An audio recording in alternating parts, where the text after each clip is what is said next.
As a housewife kitchen को maintain करना बाज़ात बहुत ज़्यादा मुश्किल लगता है। घर के बाकी सारे काम इतने ज़्यादा होते हैं कि हम सोचते हैं कि कोई ना कोई ऐसे स्मार्ट गैजेट्स या स्मार्ट टूल्स हों जिनके साथ हमारा टाइम भी सेव हो सके और हम अपने किचन के काम को बहुत जल्दी फिनिश कर सकें।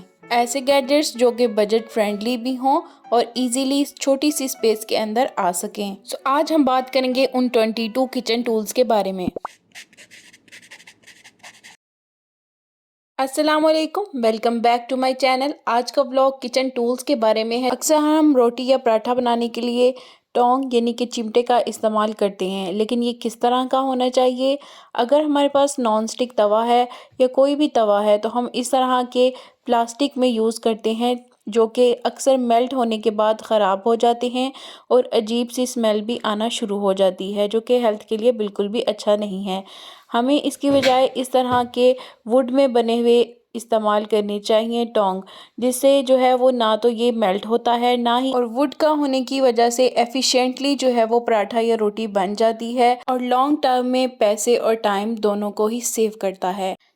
अक्सर हम बेकिंग वगैरह करते हैं तो हम सोचते हैं कि क्या हम मयरिंग कप लें, कोई मयरिंग स्केल लें, किस टाइप का होना चाहिए, और मार्केट में इतनी ज़्यादा वैरायटी होने की वजह से हम कंफ्यूज भी हो जाते हैं।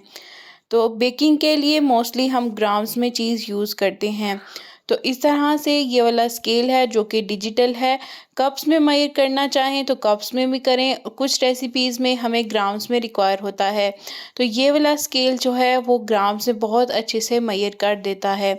इसके अलावा मेजरिंग के लिए चाहे वो बेकिंग की हो या वैसे आपने कुछ मेजर करना हो, तो बेकिंग जो कमर्शियल लेवल की होती है उसके लिए ये वाला मैनुअल मेजरमेंट स्केल बहुत बेस्ट है। छोटी जो चीज़ें हमने केक बनाने के लिए मेजर करनी होती हैं उसकी एक्यूरेट मेजरिंग के लिए डिजिटल स्केल बेस्ट है। लेकिन अगर आपको किचन में कुछ दूध, दही या कुछ ऐसी चीज़ जो हम मेजर करना चाहते हैं उसके लिए ये वाला मैनुअल स्केल बेस्ट है।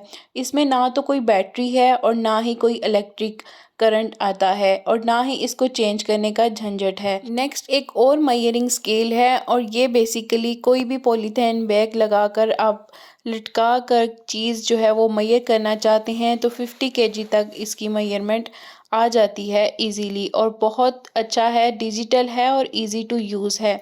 कुछ ना कुछ मेजर आप कर सकते हैं, किचन में कोई सब्ज़ी मेजर करनी है या कुछ भी, तो इसके साथ इजीली आप कर सकते हैं।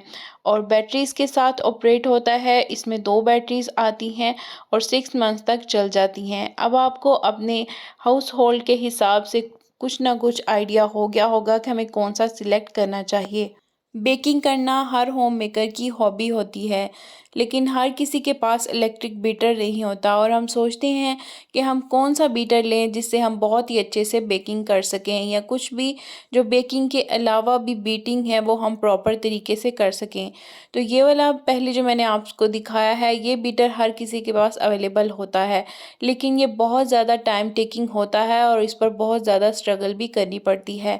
उसकी बजाय अगर आप इस तरह से ये 2 साइडेड वाला मैनुअल बीटर ले लें जो कि इस तरह से जो है वो ऑपरेट होता है, बहुत इजीली जो है वो एग्स को बीट कर रहा है, तो बेस्ट रहेगा।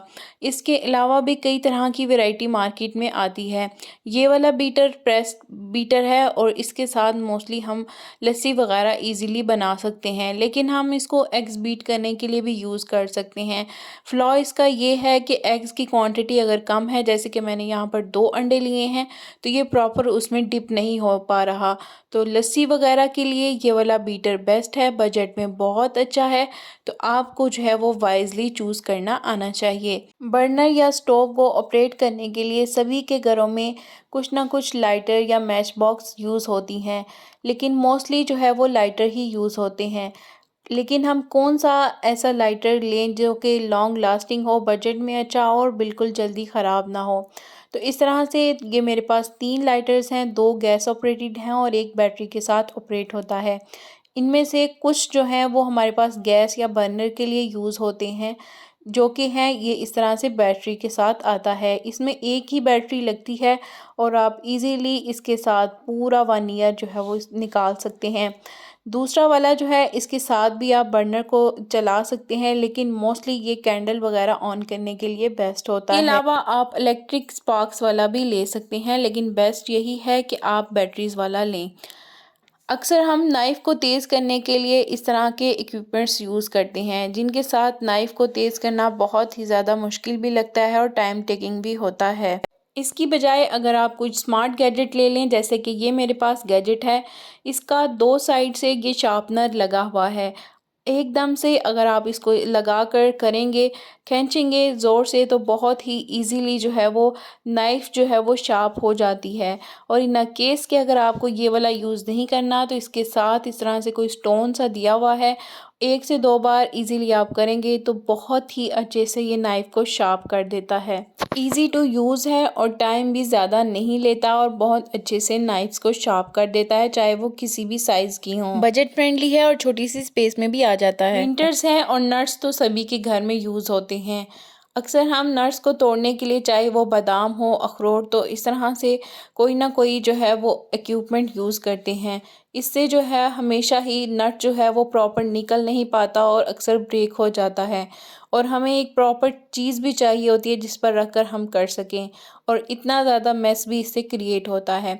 इसकी बजाय अगर हम इस तरह से ये वाला नट क्रैकर ले लेंगे, तो बहुत ईज़िली आप इसके साथ बादाम, अखरोट, इवन के छोटे जो ड्राई फ्रूट होते हैं, ईज़िली फ़ोर्स के मुताबिक आप करेंगे। ज़्यादा फ़ोर्स लगाएंगे तो बड़े वाले क्रैक हो सकते हैं इसके साथ, अगर थोड़ी सी फोर्स लगाएंगे तो छोटे वाले पिस्ता, बादाम वगैरह इजीली क्रैक हो जाते हैं। बेस्ट थिंग इज़ दैट बिल्कुल ब्रेक नहीं हुआ है कहीं से और पूरा प्रॉपर इजीली निकल कर आ जाता है। इजी टू यूज़ है और बजट फ्रेंडली भी है। नेक्स्ट है मेरे पास ये वाला मैनुअल एक्सट्रैक्टर। अक्सर हम इलेक्ट्रिक मशीन्स यूज़ करते हैं जिनसे हम जूस निकाल सकें। बड़ी सी इलेक्ट्रिक मशीन को निकालना, उसके बाद उसको वॉश करना और एक जूस की थोड़ी सी अमाउंट निकालना हमें बाज़-औक़ात लेज़ीनेस की तरफ ले जाता है, और हम चाहते हैं कि हमारे पास कोई ऐसी चीज़ हो जो जल्दी से जूस हमें निकाल कर दे सके, और हम इस चक्कर में बहुत दफ़ा जो है वो इस चीज़ को अवॉइड भी कर जाते हैं और चीज़ों को स्किप करना स्टार्ट कर देते हैं।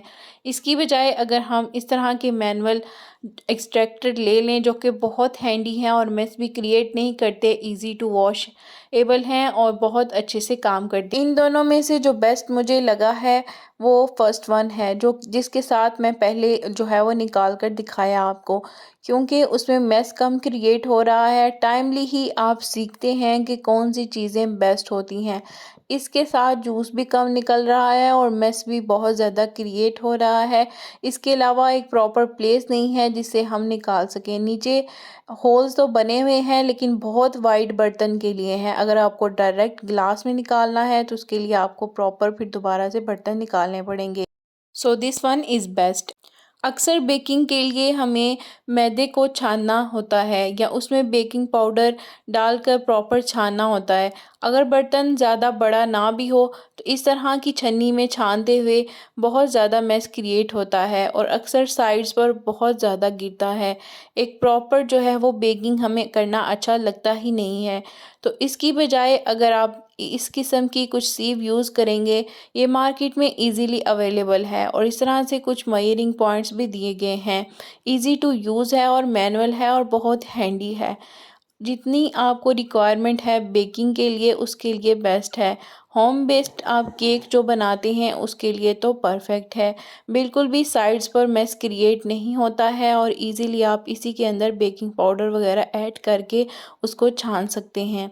अक्सर हम एग्स को कटिंग करना चाहते हैं गेस्ट के लिए एक प्रॉपर वे में, और नाइफ़ के साथ कट करना उसको बहुत ही मुश्किल लगता है और बाज़ औक़ात वो प्रॉपर हो भी नहीं पाता, और इसकी बजाय अगर आप इस तरह का कटर यूज़ करेंगे तो एक प्रॉपर कटिंग के साथ आप अपने गेस्ट को इम्प्रेस कर सकते हैं। नेक्स्ट है मेरे पास ये वाला पीलर।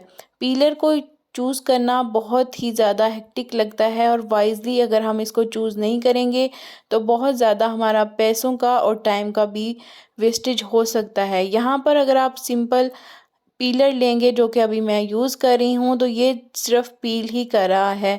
अगर आप थोड़ा सा स्मार्टली वर्क करें तो आप इसकी बजाय ये वाला पीलर भी यूज़ कर सकते हैं, जिसमें 2 ऑप्शंस अवेलेबल हैं, 2 इन 1 है। सिंपल पीलर लेंगे तो आपको इसके साथ इस तरह का ग्रेटर भी लेना पड़ेगा। जो कि ना सिर्फ आपकी स्पेस को कम करेगा ना और बल्कि साथ साथ आपके पैसे भी बहुत ज़्यादा वेस्ट होंगे और टाइम भी लगेगा 1 से 2 गैजेट्स को बाय करने में। उसकी बजाय आप स्मार्टली काम करें। ये वाला पीलर 2 in 1 है, एक साइड से पील करता जाएगा और दूसरी साइड पर इसके ये शेडर लगा हुआ है। अगर आप श्रेड की हुई मूली, गाजर या सैलेड की कोई भी चीज़ बनाना चाहते हैं तो एक साइड से पील करें और दूसरी साइड से इसको श्रेड कर लें। आपको अलग से कोई श्रेडर लेने की रिक्वायरमेंट ही नहीं रहेगी। इसके बाद नेक्स्ट जो है ये भी 2 in 1 है। ये ना सिर्फ एक साइड से पील करता है बल्कि दूसरी साइड से बहुत ही अच्छे से हमारी श्रेडिंग करता है। किसी भी चीज़ को आप श्रेड इसके साथ कर सकते हैं, चाहे वो कुकम्बर हो, मूली, कुछ भी आप जो है वो सैलेड के लिए यूज़ करते हैं। और इसकी शेप जो है वो इतनी परफेक्ट रेस्टोरेंट स्टाइल में बनेगी जैसे कि हमारी होती है। एक साइड से पील ऑफ करने के बाद अब मैं दूसरी साइड को यूटिलाइज़ कर रही हूँ और इसके साथ मैंने इसको किया है श्रेड। इसी तरह आप कुकम्बर भी कर सकते हैं, कैरेट भी कर सकते हैं या कोई भी चीज़ जो आपको एक प्रॉपर रेस्टोरेंट स्टाइल में नूडल्स की तरह का जो शेडिंग होती है वैसी शेडिंग ये करके देगा और बहुत इजी होगा। अक्सर हमारे शेडर के साथ जो है वो चोट लगने का भी ख़तरा होता है, तो वो भी चीज़ इसमें नहीं है, तो चूज़ वाइजली। अक्सर पराठे बनाते हुए हमें ऑयल जब भी डिस्पेंसर से निकालना पड़ता है तो उसके लिए एक अलग बोतल चाहिए और उसको सेपरेट करने के लिए एक अलग। ये वाली बोतल 2 in 1 है। इसी के अंदर जो है वो ऑयल ऐड होता है और उसी से निकल कर सेपरेट भी कर सकते हैं। अगर आप अलग से ऑयल डिस्पेंसर यूज़ करेंगे तो आपको इस तरह का एक अलग ब्रश रखना पड़ेगा जिससे आप ऑयल सेपरेट कर सकें। नेक्स्ट है मेरे पास ये वाला राइस वॉशिंग का जग। इसमें ना सिर्फ आप अपने राइस वॉश कर सकते हैं बल्कि कोई भी दाल जिसको आपने अच्छे से वॉश करना है बिना गिराए और टाइम को सेव किए।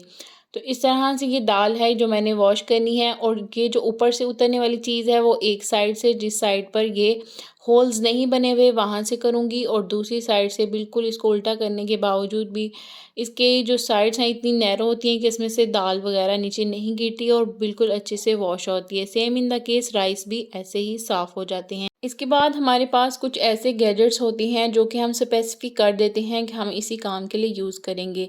जैसे कि ये वाला पिज़्ज़ा कटर। जब भी हम कोई भी बल वाला पराठा बनाते हैं या कोई भी लच्छा पराठा तो इस तरह से हमें नाइफ़ के साथ कटिंग करने में बहुत प्रॉब्लम होती है। इसकी बजाय अगर हम इसी पिज़्ज़ा कटर को इसके थिन स्लाइसेस बनाने के लिए यूज़ करेंगे तो इससे बहुत ही अच्छा सा पराठा बनकर रेडी होगा। आइसक्रीम स्कूप एक प्रोफेशनल तरीके से आइसक्रीम को सर्व करने के लिए यूज़ होता है, लेकिन ये कौन सा बेस्ट होता है? ये इस तरह से मेरे पास अवेलेबल है जिसके अंदर स्प्रिंग है और एक प्रॉपर मूवमेंट के साथ ऑटोमेटिकली जब आप इसको इस तरह से मूव करके दरमियान से प्रेस करते हैं तो ये एक बहुत ही प्यारा सा स्कूप ऑटोमेटिकली निकल कर आता है। इसकी बजाय एक मैनुअल है जिसके अंदर कोई भी स्प्रिंग वगैरह नहीं है। ये स्कूप भी अच्छा बनाता है लेकिन ये थोड़ा सा ट्रिकी होता है। अगर आप बिगनर हैं तो आप जो है ये स्प्रिंग वाला जो मैंने फ़र्स्ट पे यूज़ किया है वो ले सकते हैं। ये देखें जो परफेक्ट सा बना है वो नीचे वाला ही है। तो चीज़ों को वाइजली चूज़ करें और वैरायटी देखकर मार्केट में बिल्कुल भी कंफ्यूज ना हो। अपनी किचन के अकॉर्डिंग चीज़ें लें कि आपके पास उतनी स्पेस है भी या नहीं। अक्सर जब भी हम पेंट्री रीफ़िल करते हैं या कोई ऐसी बेकरी की आइटम जिसका सौगी होने का ख़तरा होता है तो वो कंटेनर अगर हमारे पास छोटा है तो बच जाने वाली चीज़ को हम कैसे रखें तो बहुत ही बेस्ट तरीके तक लॉन्ग लास्टिंग रहेगी।